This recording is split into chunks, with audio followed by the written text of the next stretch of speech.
সবে তোরা job interview শুরু করেছিস না শালা যাত্রা শুরু করেছিস বে? আমার তো মনে হচ্ছে তোরা 40 শুরু করেছিস। আমার মাথায় খারাপ। নেক্সট কথা। স্যার আসতে পারি? কেন তুই ওখান থেকে দিবি নাকি ইন্টারভিউ? তার লাগি তো বলছি। লেন স্যার আমার সিভি। তোর সিভিতে খুব একটা ভালো জিনিস দেখতে পাই না আমি। তাহলে আমার সিভিতে তোমার বহুর এখানটা ছবি লাগিয়ে লাও।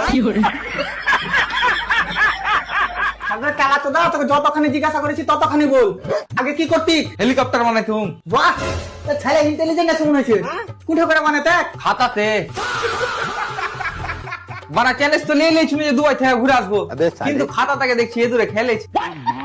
আর আমার সাথে ইয়ার কিছু আছিস? ইয়ার কি তো তুই করছিস বে? যদি কাজই করতুম তো তোর কাছে কি বাল কামাইতে আসতো? এটাও ঠিক বলেছিস তুই, মাইনে নিতে হবে। তো চাকরি হয়ে যাবে, তুই আগে এক কাজ কর, তুই এই বোতলটা বিক্রি করে দেখা। তুই তখন পানি কি করে খাবি? আমি বড় পানি খাবোই না, বাড়ি গিয়ে খাবো। লে ভাড়া, এদিকে আমি মানুষ হয়ে বেকার ঘুরে বেড়াচ্ছি আর এদিকে উট ম্যানেজার হয়ে গেছি। চল চল চল, হাত কি হাত। স্যার, স্যার, আর একটাই প্রশ্ন লাস্ট স্যার। না না, তোর কোনো কথা শোনা তুই বাবা বাবা। প্লিজ স্যার লাস্ট একটাই প্রশ্ন করুন, ঠিক উত্তর আছে, দিন। অত রিকোয়েস্ট করতাম না, তোকে দেখে একটু মনে লাগছে। আমি লাস্ট একটা প্রশ্ন করছি, সঠিক উত্তর দিবি, ঠিক আছে? আমার গে কোম্পানি কি এমন কাজ করলে উন্নতি হবে?